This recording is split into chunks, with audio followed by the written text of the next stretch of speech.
Yo, what is up mga kaulo? It's your boy Elmo. Kumusta po kayong lahat? Sana po ay nasa mabuti po kayong kalagayan. Magandang araw po sa inyong lahat mga kaulo. Napakaganda po ng panahon ngayon and tara, meron po tayong gagawing video ngayon. Alam niyo mga kaulo, no?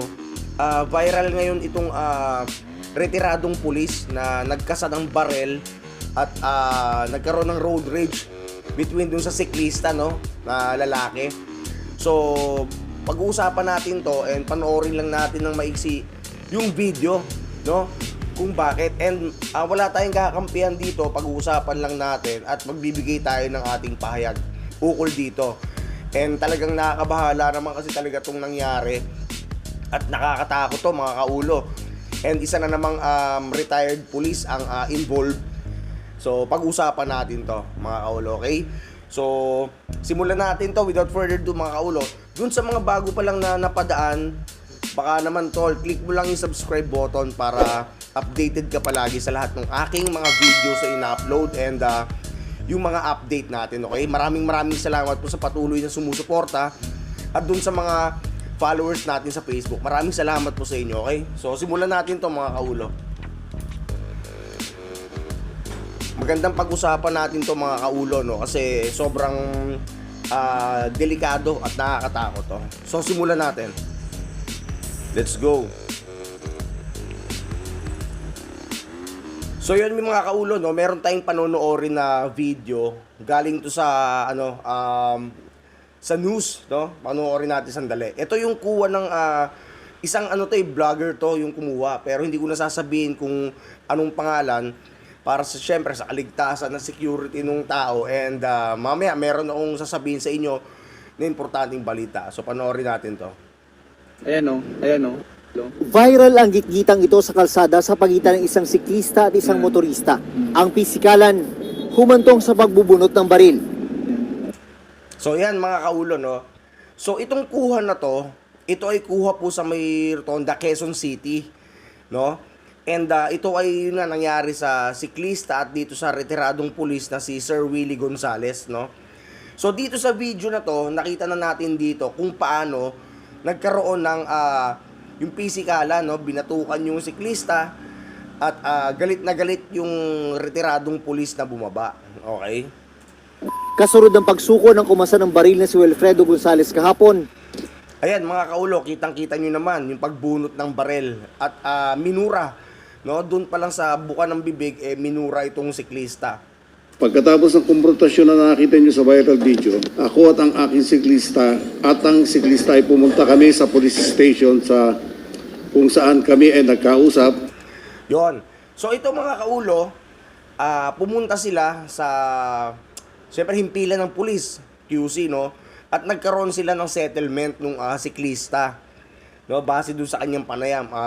Good thing naman at voluntary siyang sumuko at pumunta sa kapulisan para for assistance, no, at nagkaroon sila ng kasunduan ng siklista na magkapatawaran at isettle kung ano yung dapat isettle. Nagkapatawaran at nagkasundong kalimutan ang nangyari. Kami ay gumawa ng nakasulat na kasunduan at ang kopya ay hawak ko ngayon. Kinumpirma na rin ng PNP na dati siyang pulis na nagka-dismissal order noong 2017. So yun mga kaulo, kumpirmado na ex-police to. Ayan, kitang-kita nyo may baril, oh. Meron siyang baril na nilabas, no. So ito mga kaulo, pag-uusapan natin yan, Stop na natin to. Total, alam na ng marami to eh. Stop natin dyan. Yun. So yun mga kaulo, no, yung video talagang minarapat kong ipakita na yun lang. And since alam na naman ng maraming tao to, no. So ito lang yung aking side dyan, no. Bawal na bawal po yan mga kaulo na ikaw ay magkasa ng baril sa kalsada. At napakadelikado po niya, nasa batas po natin yan. And dahil nga po dyan sa road rage na yan. And ito mga kaulo, nabalitaan ko na itong si Sir Willie Gonzales ay ex-police nga. Then parang nagtatrabaho sa isang government LGUs or sa mataas na sa ngayon ng pamahalaan. Kasi meron siyang pin dito sa kanyang collar at parang nakabarong siya or formal na polo. Parang yung ang mga nagtatrabaho sa munisipyo, parang ganon. So dahil dito sa pangyayaring to mga kaulo, alam nyo ba, na yung kumuha ng video na yan, di umano, ay natakot na at naka-receive daw ng mga pagbabanta o threat at binura na yung video na yan dun sa kanyang channel. Kasi vlogger din po yung kumuha niyan, no? And good thing dyan is nakuhaan niya yung pangyayari na yan dahil hindi naman po katanggap-tanggap po yan. Nakakatakot po yan. Ang kasahan ka ng baril sa labas, konting maling galaw mo dyan, maaari kang maputukan dyan, no? And hindi naman natin po kinakampihan yung siklista. Hindi natin nakita rito yung buong pangyayari kung bakit nauwi sa ganon. Ang sabi dito, nagkaroon ito ng sagian bago pa dun makuhaan sa video. Ang nakuhaan na lang kasi is yung side nung nag-away silang dalawa or nagkaroon ng konfrontasyon, no? Ang base sa mga report, nasagi ng siklista ang kotse or parang gano'n ganun yung kasi hindi na nakuha ng video pero syempre mga kaulo, bawat action natin may kaakibat na responsibility yan. Kagaya niyan, isang ex-police nagkasaka ng baril sa labas, bawal na bawal po yan. Kahit na meron silang settlement o nangyaring pagkapatawaran, meron pa ring parusa dyan at na-revoke na yung kanyang license to carry ng firearms.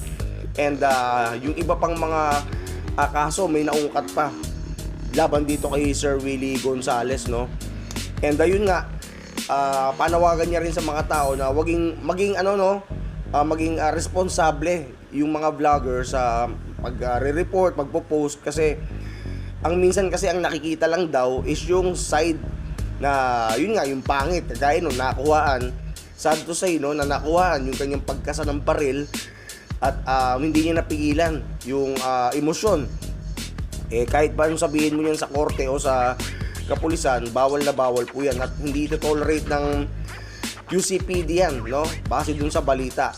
Kaya inalisan na siya ng lisensya at kinuha na yung kanyang firearms at yun, sinampahan ng karampatang parusa, no? Kahit na nagkaroon ng settlement mga kaulo, malaking trauma to dun sa siklista na binatukan, kinasahan ng baril. Natural baril po yun mga kaulo, hindi ba? So, yun lang. Ang advice ko lang sana, pag nasa kalye kayo o nasa kalsada kayo mga kaulo, konting lamig. Kasi mahirap yung mapasok tayo sa ganyang road rage. Marami nang nadedo dyan. Marami ng mga nangyaring insidente na ikinasawi dahil sa pagiging matapang sa kalsada. Ako nga mga kaulo minsan kapag may mga sumisingit, nakamotor ako o may mga sasakyan na nagmamadali, nilelet go ko na lang kaysa minsan nakakainit talaga ng ulo pero iniisip ko yung buhay ko at yung aking family. Sobrang mahirap po yan. Pag nasawi tayo ng isang beses lang, one time ka dyan, yari ka dyan, hindi ba? Lalo't ganyan, ex-police o may dalang firearms, nakakatakot po. So yun lang, doon naman sa mga motorista, sa mga kotse na may dalang firearms, kahit nagtatrabaho kayo sa mga munisipyo or bodyguard kayo ni ganito or ex-police kayo at meron kayong license to carry firearms, wag naman po natin gawin yun mga sir. Medyo maging po tayo, yung since mga ex-police po kayo, well-trained po kayo dyan, maximum tolerance mga kaulo, hindi ba? Dapat tayo ay kayang i-handle yung sarili natin ng situation. And syempre, ano na naman sasabihin ng mga netizens natin, isa na namang pulis o ex-pulis ang involved, hindi ba? So yun nga, pero may karampatang parusa dito and kailangang harapin ni Sir Willie Gonzales yan, okay? So yun lang mga kaulo, maraming salamat sa inyo. Konting lamig lang po, konting lamig sa lansangan para hindi tayo napapahama, okay? So yun, nga pala, bago ko tapusin tong video na to, shoutout kay JB ng Panda Express Better Living Paranaque. Maraming salamat tol. And kay Eduardo Mateo na nag-message po sa akin at nanghihingi ng suporta. Maraming salamat din sa pag-follow sa aking Facebook page and sa YouTube channel. Kapit lang, malalampasan lahat yung problema na yan, okay? Maraming salamat sa inyo and more power po, okay? So paano mga kaulo, hanggang dito lang muna yung video natin. Maraming salamat po sa pagsama sa akin dito sa video na to. Till my next video po, and shoutout po natin yung iba, okay? So paano mga kaulo, ingat po kayo kung nasan man kayo. It's your boy Elmo, na lagi pong nagsasabing walang buhok pero merong laman. Peace out, yo, and God bless us all.